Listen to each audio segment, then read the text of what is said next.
Hello, কেমন আছো তোমরা সবাই? আমার আরও একটা ভিডিওতে তোমাদের ওয়েলকাম।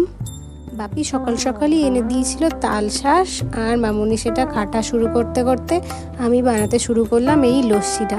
আমার বানানো লস্যি এই বাড়ির সবারই খুব পছন্দের, সেই জন্য আমি আসলে সবাই প্রায় আবদার করতে থাকে যে একটুখানি লস্যি বানিয়ে দেওয়ার জন্য। লস্যি বানাতে বানাতে এইদিকে মামুনির আমাকে তাল শাঁস কেটে দেওয়া হয়ে গেছে। আমি তাল শাঁস খেতে খেতে লস্যি বানালাম। আজকে আমাদের একটু বেরোনোর কথা আছে।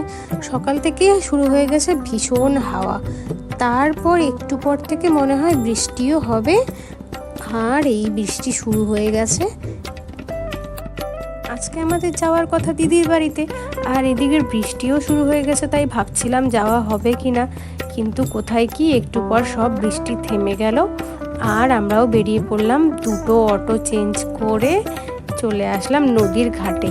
আমরা নৌকা করে দিদির বাড়ি যাব, মানে ওই পারটা হব, তারপর আবার আমাদের অটো নিতেই হবে।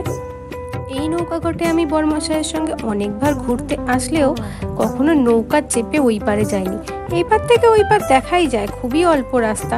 রেমাল ঝড় আসার কথা, সেই জন্য নদীতে বেশ স্রোত। এর আগেও এই জায়গাটায় আমি অনেকবার এসেছি, কিন্তু এরম স্রোত কখনো দেখিনি। এবার দেখলাম বেশ খানিকটা স্রোতও রয়েছে নদীতে।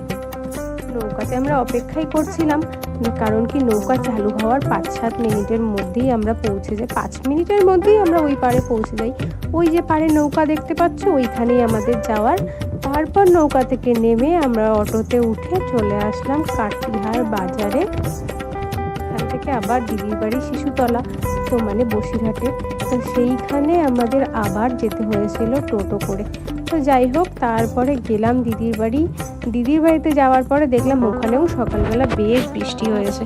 দিদির বাড়ির ধারে একটা জলের কিছু আছে, মানে নদী না, জল যায় ওখান দিয়ে, সেই জায়গাটায় প্রচুর জল হয়ে গেছিলো। সেটা ছাদে উঠে দেখছিলাম।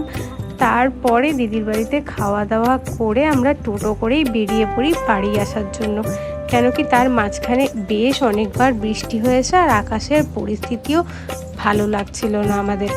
বেশ কালো হয়ে আসছিল, কখনো ঝুমঝুম করে বৃষ্টি হচ্ছিল, তাই আর কি দেরি না করে আমরা তাড়াতাড়ি বাড়ি চলে আসলাম। টাটা।